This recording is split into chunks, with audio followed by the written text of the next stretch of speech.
नमस्कार, मैं हूं नवजोत और आज सभी को इंतजार है दिल्ली के दंगल के नतीजों का। जी हां, राजधानी दिल्ली में एमसीडी की 13 सीटों पर हुए उपचुनाव में आज नतीजे आने वाले हैं और उपचुनाव के नतीजों को अगले साल होने वाले एमसीडी चुनाव से पहले सेमीफाइनल के तौर पर देखा जा रहा है। नगर निगम की 13 सीटों पर उपचुनाव में कुल 94 उम्मीदवारों की किस्मत किस करवट बैठेगी, ये तय हो जाएगा। अधिकतर सीटों पर आम आदमी पार्टी, बीजेपी और कांग्रेस के बीच त्रिकोणीय मुकाबला माना जा रहा है।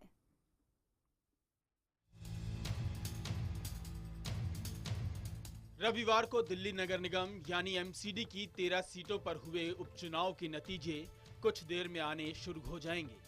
12 विधानसभा सीटों के तहत पड़ने वाली 13 एमसीडी सीटों पर अधिकतर पार्षद विधानसभा चुनाव जीतकर सदन पहुंच गए, जिसके चलते काफी समय से सीटें खाली पड़ी थी। ये उपचुनाव दिल्ली की सत्ता पर काबिज आम आदमी पार्टी के लिए प्रतिष्ठा की लड़ाई बनी हुई है। जिन 12 विधानसभा सीटों के 13 वार्डों में चुनाव हो रहे हैं, वहां आम आदमी पार्टी के ही विधायक हैं। 2015 में दिल्ली विधानसभा चुनाव में 70 में 67 सीटों पर कब्जा करने वाली आम आदमी पार्टी को इस बार साबित करना है कि दिल्ली के लोगों का उस पर भरोसा बरकरार है।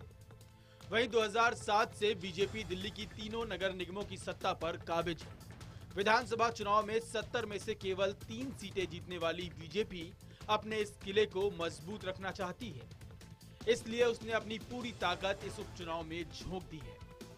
वहीं 2013 में दिल्ली और 2014 में केंद्र की सत्ता गंवाने वाली कांग्रेस पार्टी अपना खोया जनाधार वापस पाने के लिए दमखम के साथ उतरी है।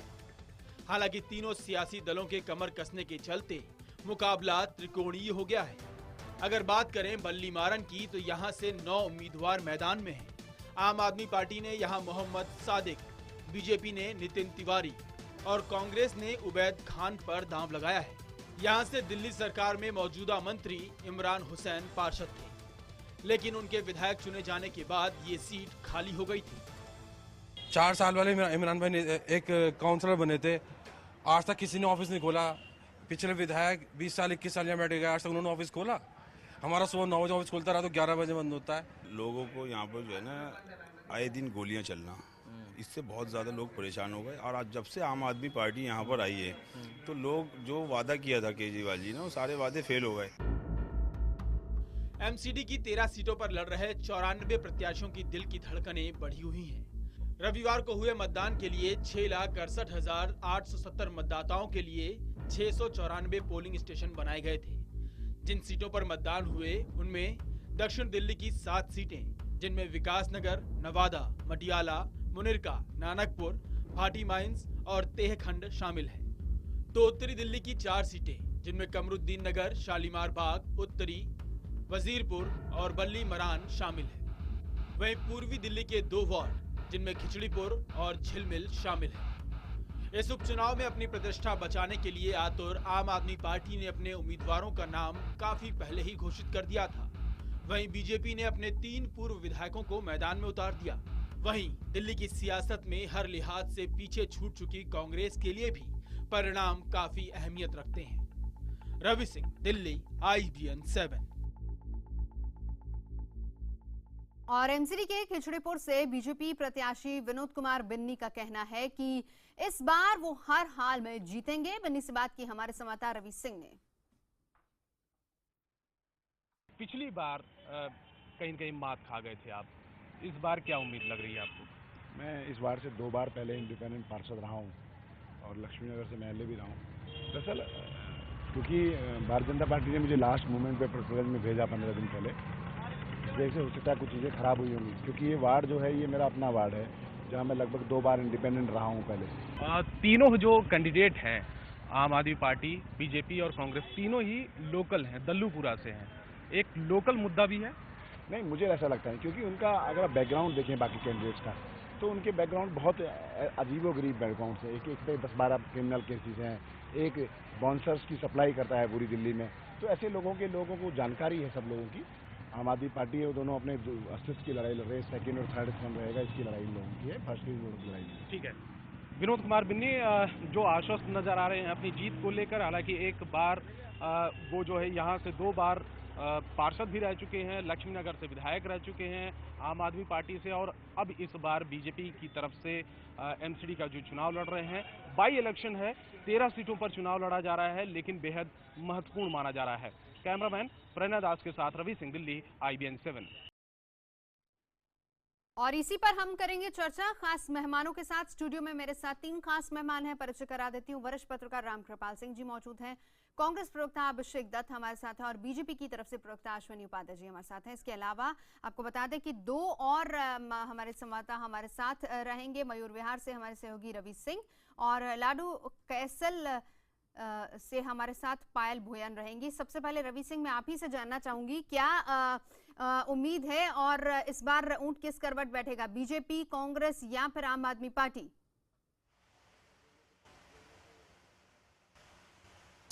देखिए, सबसे बड़ी बात यह है कि तीनों ही पार्टियों ने अपना पूरा जोर लगा दिया है, क्योंकि तीनों ही पार्टियों के लिए ये 13 जो सीटों पर चुनाव है वो बेहद महत्वपूर्ण है, क्योंकि 67 सीटें जो जीत कर आम आदमी पार्टी आई है, और नगर निगम में बीजेपी की सत्ता है। ऐसे में उसको अपनी सीट बचा कर रखना है।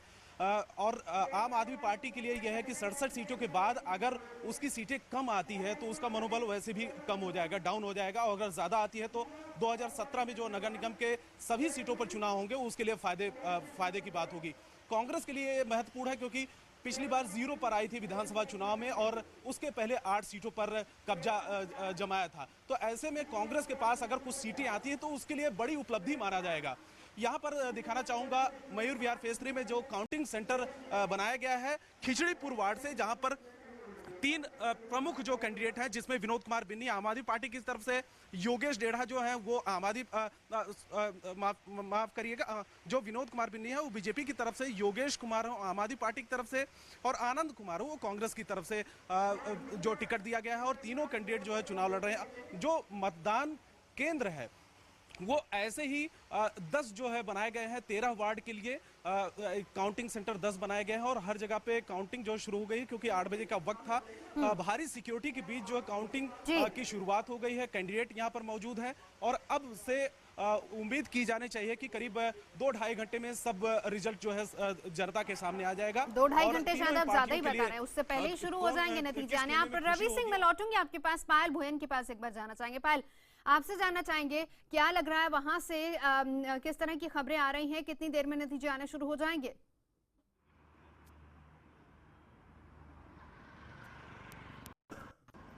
बिल्कुल नवजोत, काउंटिंग शुरू हो रही है।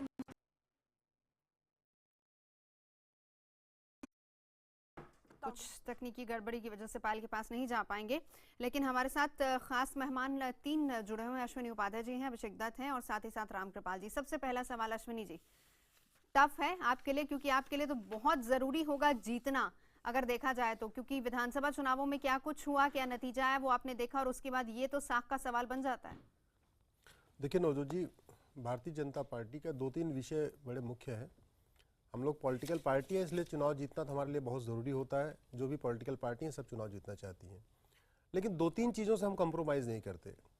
हम कभी भी चुनाव में कास्टिज्म नहीं करते, जो बाकी लोग करते हैं।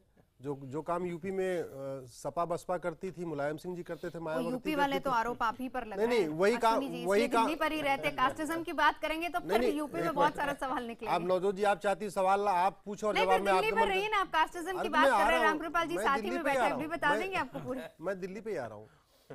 दिल्ली के चुनाव में इस बार भी कांग्रेस और आम आदमी पार्टी दोनों ने मिलकर कास्टिज्म खूब बढ़ाया है, कम्युनलिज्म को खूब इन्होंने बढ़ाया है, धर्म के आधार पे खूब किया, शराबें बांटी गई हैं, पकड़ी गई हैं, सब कुछ चला है। इसलिए मुझे लगता है दिल्ली की जनता समझदार है। जो वोट दिया होगा, अब तो अभी आधे घंटे के अंदर मुझे लगता है 8:30 तक आपके पास फैसले आने शुरू हो जाएंगे।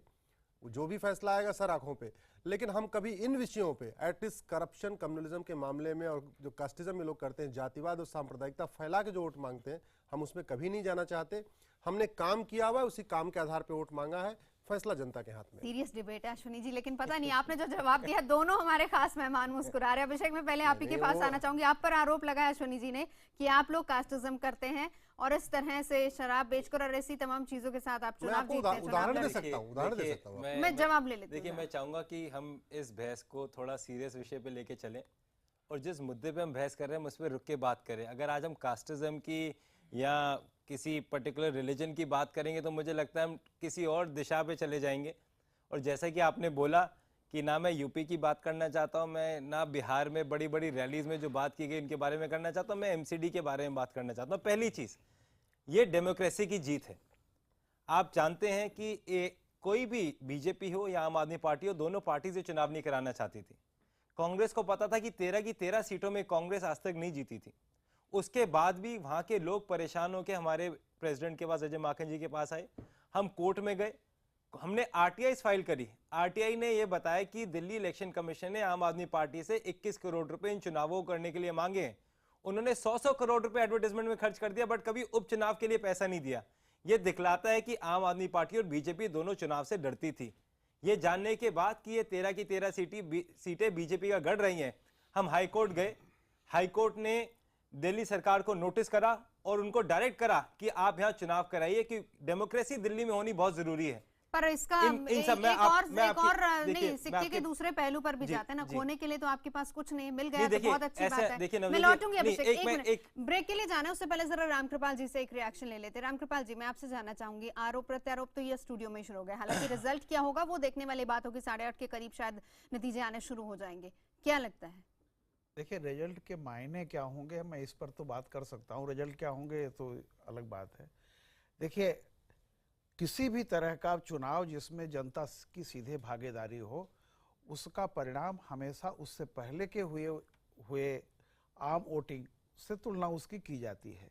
और अगर उस हिसाब से आप देखें तो बीजेपी और कांग्रेस दोनों की नाक दिल्ली में कट चुकी है। जिसकी नाक बचनी है या जिसको इज्जत का सवाल है वो सिर्फ आप पार्टी है। आप उसे कहें कि इससे उसकी तुलना मत कीजिए या नहीं कीजिए, लेकिन चुनाव के बाद पहली बार ये हो रहा है। एक सैंपलिंग है, आप इसको कहिए कि मिनी प्लेबिसाइड या एक छोटा जनमत संग्रह है दिल्ली में, क्योंकि 12 विधानसभाओं में ये बिखरा हुआ है। जो 13 सीटें हैं 12, और इसमें गरीब, मध्य वर्ग और अमीर तीनों तरह के एक आते हैं। तो एक सैंपल आप कह लीजिए, जैसे आप वो कहते हैं कि उसका एक नतीजा होगा। तो बड़े तौर पे माना जाएगा कि जहां पर कंप्लीट स्वीप कर गई थी आप पार्टी, तो वहां पर देखिए कांग्रेस के लिए वही है जो कल बीजेपी की हालत थी। बीजेपी 0 थी, 0 में से क्या घटाइएगा।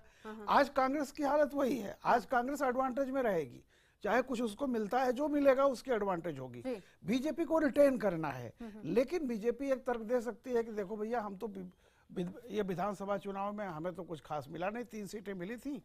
इसलिए इसकी एक दिलचस्प एनालिसिस ये होगी कि अगर वर्तमान आप पार्टी में यहाँ के वोटर की आस्था बढ़ी है, तो जैसा कहा जाता था कि बीजेपी ने बहुत खराब काम किया है या उनके खिलाफ गुस्सा है या तमाम तरह का, तो वो सारी चीजें नतीजे सामने आएंगे। बिल्कुल, चलिए चर्चा को जारी रखेंगे। फिलहाल यहाँ पर एक छोटे से ब्रेक के लिए रुक रहे हैं और जैसे ही नतीजे आएंगे हम आपको तुरंत अपडेट करेंगे।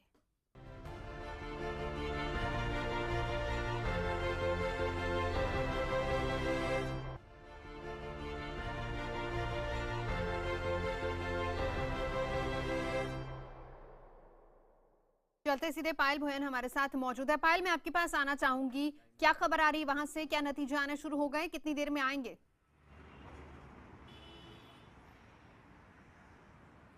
नवजोत, नतीजे आने अभी शुरू नहीं हुए हैं, काउंटिंग जारी है, लेकिन आपको यहाँ पर दिखाई कि ये जो पोलिंग स्टेशन का जो काउंटिंग बूथ यहाँ पे बना हुआ है, किस तरीके से यहाँ पे सुरक्षा के इंतजाम किए गए हैं। 4 लेयर यहाँ पे सिक्योरिटी के अरेंजमेंट्स है नवजोत। पहला लेयर जो गेट पे है और उसके बाद 3 लेयर अंदर है, और तमाम जो लोग अपने साथ आए हैं यहाँ पे, अपने वो कैंडिडेट्स, उनके साथ समर्थक जो आए हैं, उनको दूर रखा गया है यहाँ से, और पूरे के पूरे रोड में पुलिस आपको यहाँ पर नजर आ जाएगी, यहाँ पे सिक्योरिटी का जिम्मा संभालते हुए। और नवजोत, यहाँ पे बात करें तो थोड़ी देर में नतीजे आने शुरू हो जाएंगे, लेकिन आपको बताया कि ये अल्ट्रा सेंसिटिव पोलिंग स्टेशन माना गया था बल्ली मरान को, और जिस दिन वोटिंग भी थी कुछ शिकायतें भी आई थी शुरुआत में, लेकिन बाद में वोटर्स का जो टर्नआउट था बल्ली मरान में वो अच्छा रहा। ये एक ऐसा इलेक्शन है जहां सीधे लोगों से जोड़ता है, और ये आसान बात मानी जाती है कि आप एक काउंसलर के पास जाके अपनी शिकायत दर्ज करा सकते हैं। तो ये यहाँ पे जो इलेक्शन हुआ है ये एक लिटमस टेस्ट की तरह माना जाएगा जो अगले साल एमसीडी के चुनाव होने वाले हैं। बिल्कुल 9 उम्मीदवार हैं जिस इलाके में आप खड़ी, 9 उम्मीदवार वहां से मैदान में है। आम आदमी पार्टी की तरफ से मोहम्मद सादिक है, बीजेपी की तरफ से नितिन तिवारी, कांग्रेस ने उबैद खान को उतारा है। रामकृपाल जी हमारे साथ मौजूद हैं। रामकृपाल जी, मैं आपसे जानना चाहूंगी, बिल्कुल सही आपने कहा कि एक तरीके से साख का सवाल है और सेमीफाइनल के तौर पर हम अब इसको देखें। बिल्कुल सही। देखिए, अभी तो चूंकि अगले साल चुनाव होंगे फुल फ्लेज, तो उसका सेमीफाइनल इसे माना जाएगा। मैं एक बॉर्डर पर्सपेक्टिव में कह रहा हूं कि चूंकि इसमें आम वोटर भाग लेता है, तो इसके नतीजे जरा ये होंगे कि आप पार्टी का जो एक लहर पूरी रही अभी वो बरकरार है, वाकई आस्था हो रही है। क्योंकि देखिए, इसमें नुकसान अगर जैसे आप कह लिए एंटी इनकम्बेंसी या जो भी है, जो मीडिया में खबरें आती हैं जिस तरह से है, तो चूंकि बीजेपी बहुत समय से सत्ता में रही है, तो एक स्वाभाविक है कि अगर उसको, लेकिन उसके बावजूद अगर कहीं से भी कोई कमी आती है या कांग्रेस डेंट करती है या बीजेपी सुधार लेती है, तो ये है कि जो सत्ता में बैठी आप पार्टी है उसके लिए थोड़ी सी चिंता की बात। हालांकि मैं फिर कहता हूं कि अभी बहुत दूर है, अभी तो सिर्फ 1 साल केजरीवाल जी के हुए हैं, अभी उनको नहीं, लेकिन उस 1 साल में जिस तरीके से दावे और इतना सब कुछ कहा कि हमने पूरा स्ट्रक्चर ही चेंज कर दिया। नहीं, इसीलिए कह रहा हूँ डेमोक्रेसी में आज की तारीख में जितना जो आज की जिस हम हालात में हैं, छोटे से छोटे संकेत भी जो आए ना, उनके बड़े मायने होते हैं और उन पर ध्यान देने की जरूरत पड़ती है। तो ये नतीजे जो आएंगे, इसके क्या मायने होंगे, उस पर भी हम करेंगे चर्चा। खास मेहमान हमारे साथ जुड़े रहेंगे, दोनों संवाददाता हमारे साथ रहेंगे, लगातार अपडेट्स लेते रहेंगे। फिलहाल एक छोटा सा ब्रेक।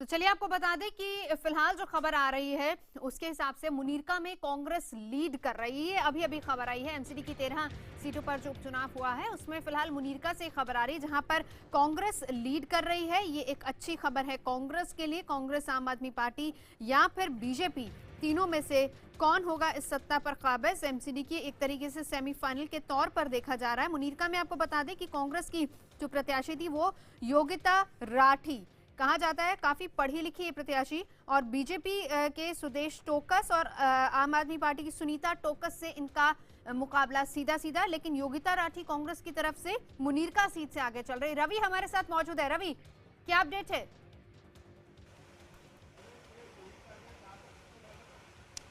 देखिए, अभी क्योंकि शुरुआती रुझान है और यहाँ पे भी जहाँ पे मैं खड़ा हूँ खिजड़ीपुर वार्ड है मयूर विहार में, यहाँ पर भी अब से थोड़ी देर बाद यहाँ पे भी पता चलेगा कि कौन कैंडिडेट आ गया। लेकिन अभी जो खबरें आई हैं वो मुनीरका से कांग्रेस के कैंडिडेट वो लीड कर रही हैं। हाँ। फिलहाल 13 जगहों पर जो काउंटिंग चल रही है पिछले आधे घंटे से, अभी दूसरे काउंटिंग सेंटर पे क्या पोजीशन है अभी पता नहीं चल रहा है, लेकिन अब से थोड़ी देर बाद ही दूसरे काउंटिंग सेंटर पर या जहां पर मैं खड़ा हूं वहां पे भी पोजीशन पता चलेगा कि कौन कैंडिडेट आगे चल रहा है। बिल्कुल आगे चल रही हैं मुनीरका से योगिता राठी कांग्रेस की, ये अपडेट आया है।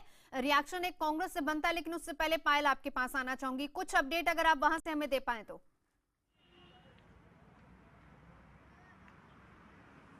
नवजोत, यहाँ से अभी काउंटिंग शुरू ही हुई है और आधा घंटा हो चुका है। कौन रुझान क्या है यह भी पता नहीं चल पाया, लेकिन यहाँ पे समर्थक जुटना शुरू हो गए हैं। अगर आप पीछे देखें तो आम आदमी पार्टी के जो तमाम समर्थक है वो यहाँ पर मौजूद है अपने कैंडिडेट को चीयर अप करने के लिए तमाम ये, लेकिन उनको दूर रखा हुआ है पुलिस ने, क्योंकि यहाँ पे अंदर आ नहीं सकते। आप देखिए विक्ट्री साइन यहाँ पे बनाते हुए, क्योंकि आम आदमी पार्टी को उम्मीद है कि वो यहाँ से जीतेंगे, क्योंकि जो कैंडिडेट था उनका सादिक, वो मोहम्मद सादिक, उसका भी यही कहना था कि वो अपने प्रेडिसेसर का जो अच्छा काम है वो जरूर दोहराना चाहेगा। और ये तमाम समर्थक यहाँ पे कांग्रेस के और आम आदमी पार्टी के जुट चुके हैं। नवजोत, फिलहाल तो विक्ट्री साइन बनाने की बारी कांग्रेस की आती है, क्योंकि अभी तक जो खबर आ रही है उसके हिसाब से कांग्रेस एक सीट पर लीड कर रही है। पूरे नतीजे क्या होंगे वो देखने वाली बात होगी, लेकिन आप विक्ट्री साइन अभिषेक बना सकते हैं। एब्सोल्युटली, देखिए विक्ट्री साइन तो हम 10:30 बजे बनाएंगे।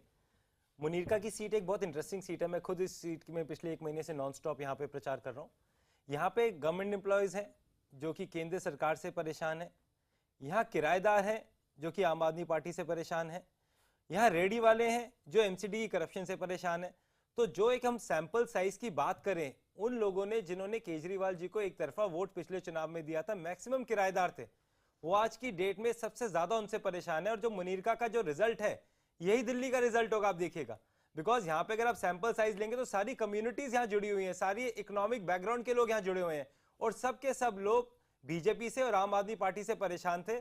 और जो हमारी यहाँ की कैंडिडेट हैं, यंग एजुकेटेड एमसीए उन्होंने करा हुआ है, लोग उनसे बहुत, उनकी बातों से बहुत प्रभावित हुए, और एक उनके अंदर उनको लगा कि ये लड़की है जो मुनीरका को सुधार सकती है। और आप देखिएगा मुनीरका जैसा रिजल्ट ही हमारे 13 सीटों पे आएगा। जी रामकृपाल जी, दिल्ली एक ऐसी जगह है जहां पर सबसे ज्यादा मुद्दों को लेकर चुनाव लड़ा जाता है। अब आपका मुद्दा क्या है, उसको लेकर आपने कितनी प्रगति की, कितनी डेवलपमेंट की? एक पढ़ा लिखा तबका है, खास तौर पर अगर हम इस इलाके की बात करें मुनीरका की, जहां से कांग्रेस लीड कर रही है।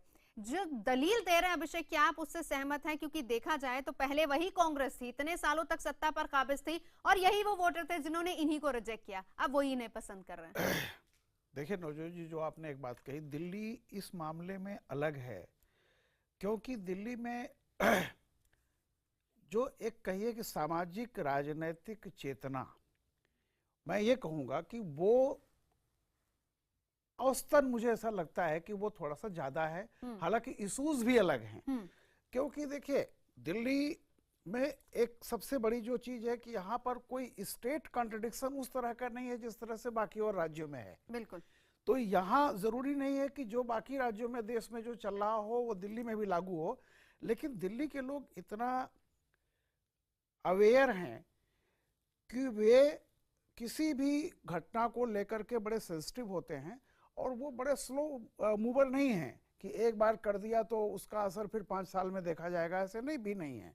तो जो कांग्रेस ये बात कर रही है, जो भी संकेत मिलेंगे, इसलिए मैंने एक बात कही थी, आप सोचिए कि सिर्फ दिल्ली में एक पॉलिटिकल पार्टी आती है जो देश में कहीं नहीं है, सिर्फ दिल्ली में है, और उसका प्रभाव पूरे देश पर, पूरे देश की राजनीति पर, ईमानदारी की बात कहें, भले आप पार्टी दिल्ली में हो, लेकिन आज वो एक क्षेत्रीय पार्टी होने के बावजूद उसका जो असर है पूरे देश में, या जिस तरह की चर्चा होती है, तो दिल्ली एक ऐसी जगह है कि यहाँ के नतीजे बहुत छोटे पैमाने पर ही सही, उनका एक जो मैसेज होता है, वो मैसेज पूरे एक नेशनल पर्सपेक्टिव में देखा जाता है। इसका अर्थ तो फिर सीधे तौर पर ये भी माना जाए कि अगर आम आदमी पार्टी के अगेंस्ट जाता है वोटर, तो इसका मतलब उनके लिए अलर्ट होने की जरूरत रहेगी इस बार फिर? नहीं, मैं एक बात और कह रहा हूँ कि कांग्रेस जो अभी देखिए, कल हम लोग बहस कर रहे थे जिस तरह से असम और सारी चीजों का है, एक कांग्रेस का पश्चिमान होना स्वाभाविक है। एक ऐसी नेशनल पार्टी जो कश्मीर से कन्याकुमारी और कामरूप से कच्छ तक कहीं भी से मतलब सिमटती नजर आ रही है, लेकिन मैं उसी बात पर आ रहा हूं कि एक आप पार्टी सिर्फ दिल्ली के बूते आज वो देश और नेशनल अल्टरनेट की बात करती है, तो कांग्रेस के लिए एक संजीवनी होगी ये चुनाव। अगर, मैं नहीं जानता कि अभी फाइनल नतीजे क्या होंगे, लेकिन जैसे कि संकेत मिल रहा है, अगर थोड़ा बहुत भी है तो इसको बड़े छोटे पैमाने पर नहीं देखा जाना चाहिए। एक ऐसा है कि सबके दिन खराब आते हैं, लेकिन there is hope for the Congress. ये होगा। तो अश्विनी जी, मैं अभिषेक 1 मिनट आती हूँ। सबके दिन खराब आते हैं, तो रामकृपाल जी ने कह दिया कि अच्छे दिन माने कि अभी बीजेपी के बहुत अच्छे दिन आगे तक चल रहा है। अश्विनी जी, इसको अभी हालांकि सबसे पहला नतीजा है, इस पर हम अभी कुछ नहीं कहेंगे, मैं एक रिएक्शन आपका चाहूंगी। जहाँ तक रामकृपाल जी ने जिस पर्सपेक्टिव में अच्छे दिन की बात कही, वो अच्छे दिन आ रहे हैं, अच्छे दिन आ रहे हैं। रामकृपाल जी ये कह रहे थे कि अच्छे दिन जो पिछले 10 साल में लगातार भ्रष्टाचार चल रहे थे वो खत्म हुए हैं। भारत में अब भ्रष्टाचार की कहीं बात नहीं है। जब से हमारी सरकार बनी है, चाहे जहां जहां राज्यों में, चाहे जहां केंद्र में, वहां पे भ्रष्टाचार की नहीं है। अब कहीं डिग्री की बात होती, कहीं कुछ होती है। और जहां तक नहीं, अभिषेक थोड़ा आप कांग्रेस से घेर लेंगे आप, मेरा तो मैं आपको एक सैंपल, आज जब कांग्रेस पार्टी मैं एक सैंपल 10 साल की, एक मिनट अभिषेक जी, घोटालों पर आएंगे तो बहस मैं घोटालों पे नहीं जाता, मैं घोटालों पे नहीं जाता। हैदराबाद में एक लड़के ने सुसाइड किया था, वो दलित नहीं था, लेकिन उसको आम आदमी पार्टी और कांग्रेस, राहुल गांधी और अरविंद केजरीवाल ने उसको दलित बना दिया। एक बार सुनिए प्लीज।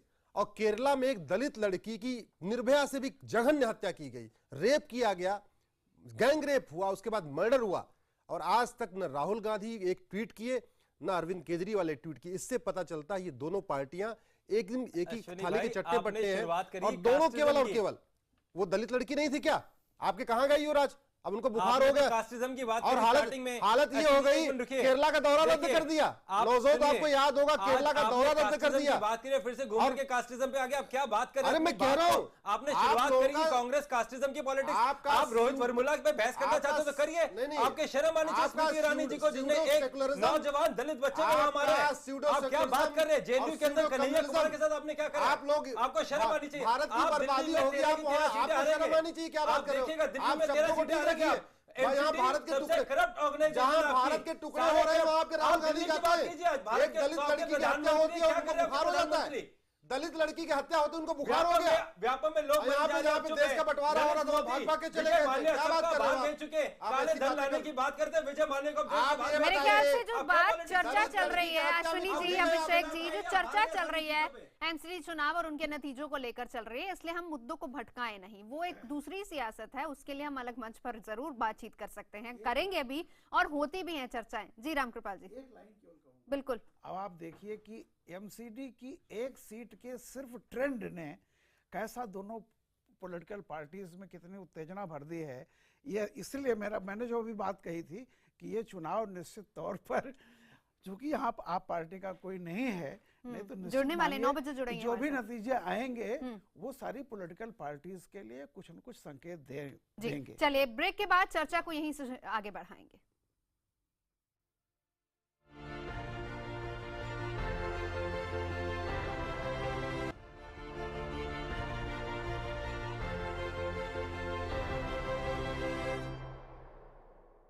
तो चलिए, अभी तक के जो रुझान हो रहे हैं उसके मुताबिक नवादा वजीरपुर से बीजेपी आगे चल रही है, लेकिन इसके अलावा 2 और इम्पोर्टेंट अपडेट हैं। खिचड़ीपुर से कांग्रेस आगे है, उससे पहले मुनीरका से कांग्रेस आगे। मुनीरका में योगिता राठी कांग्रेस की आगे चल रही हैं। खिचड़ीपुर से कांग्रेस के आनंद कुमार, ये बहुत अहम इसलिए हो जाता है क्योंकि यहाँ पर बीजेपी ने अपनी तरफ से विनोद कुमार बिन्नी को मैदान में उतारा, इसीलिए ये सीट बहुत इंपॉर्टेंट हो जाती है और यहाँ से कांग्रेस लीड ले रही है। हालांकि नतीजा क्या होगा वो पता नहीं, अभी आगे इंतजार करना होगा थोड़ा सा। और नवादा में देखा जाए तो बीजेपी आगे चल रही है, ये नवादा की खबर आ रही है। हम चलते हैं नवादा से। कृष्ण गहलोत हैं जो कि आगे चल रहे हैं, आम आदमी पार्टी के अजय गहलोत हैं उनके खिलाफ, और सतपाल सेठी कांग्रेस की तरफ से। हमारे संवाददाता दोनों हमारे साथ मौजूद है। रवि, मैं आपके पास आना चाहूंगी, क्या खबरें वहां से आ रही हैं, क्या अपडेट आप दे पाएंगे? देखिए, अभी जो मेरे पास अपडेट है वो नवादा और वजीरपुर से बीजेपी आगे है, जबकि खिचड़ीपुर और दूसरा है मुनीरका, वहाँ पे कांग्रेस कैंडिडेट है। अभी तक जो रुझान है 10 सीटों पर, 10 सीटों के जो रुझान पे वो उस पर 4 पर जो है कांग्रेस आगे है, 3 पर बीजेपी और 2 पर आम आदमी पार्टी। लेकिन अभी 2 पर कहाँ पर है ये अभी क्लियर नहीं हो पाया। और एक जो है निर्दलीय प्रत्याशी आगे है, और ये माना जा रहा है कि निर्दलीय प्रत्याशी हो सकता है कि जो भाटी जो इलाका है साउथ दिल्ली का, वहाँ पर काफ़ी मजबूत कैंडिडेट माने जाते हैं निर्दलीय, वहाँ से। दरअसल हमारा एक इतिहास है, हम कोई ऐसे नहीं आ गए जैसे कोई नया आदमी घूमते हुए आ जाता है किसी पार्टी में। ये पहली बार हुआ है कि कुछ लोगों ने झूठ बोला और वो यहाँ आ गए, लेकिन हमने काम किया है, हम लोगों को काम बताते रहे। अगर दिल्ली का आज ये स्वरूप बना है, ये कांग्रेस की वजह से बना है। तो इस बार हालांकि ये बाय असेंबली इलेक्शन है, ऐसा कोई बाय एमसीडी का इलेक्शन है, तो सीटें उतनी नहीं है, लेकिन फिर भी जिस तरह से प्रचार हुआ, जिस तरह से सब पार्टियों ने, तीनों पार्टियों ने इस बार जोर लगाया, क्या लगता है इस बार कितनी उम्मीद है? नहीं, हम तो 13 की 13 सीट जीतना चाहते हैं और उसी के लिए हमने काम भी किया है। और मुझे बहुत अच्छी उम्मीद है, क्योंकि जो दोनों पार्टियां हैं उन्होंने धोखा दिया दिल्ली की जनता को। केजरीवाल साहब ने भी धोखा दिया, उन्होंने कोई काम ऐसा नहीं करा जो दिखाने लायक हो या बताने लायक हो, सिवाय इसके कि अपनी जो सैलरी थी अपने विधायकों की, जिसकी बड़ी दुहाई देते थे कि हम तो सेवा की भावना से काम करेंगे, वो चौगनी कर दी। जो एडवर्टाइजमेंट है उसका बजट उन्होंने बढ़ा के 500-700 करोड़ रुपए कर दिया। कोई ऐसा काम नहीं किया जिसको वो कह सके हमने ये काम किया है, इससे जनता खुश है। तो हालांकि हमने कुछ दिन पहले देखा था कि एमसीडी के वर्कर्स ने जिस तरह से स्ट्राइक करी थी, उन्होंने कहा था कि क्या लगता है कि इस बार इन मुद्दों को कांग्रेस भुना पाई है? देखिए, हमने तो अपनी बात जनता के सामने रखी है। सवाल यह, हमारा जो मुकाबला है वो ऐसे लोगों से है जो बार बार झूठ बोलने के आदी हैं। चलिए फिलहाल जो अपडेट आ रहा है, 4 सीटों पर कांग्रेस आगे चल रही है, 3 पर बीजेपी आगे है, 2 पर आम आदमी आगे चल रही है। क्या होंगे नतीजे, इसके लिए करना होगा थोड़ा सा और इंतजार। हम लौटेंगे इस ब्रेक के बाद।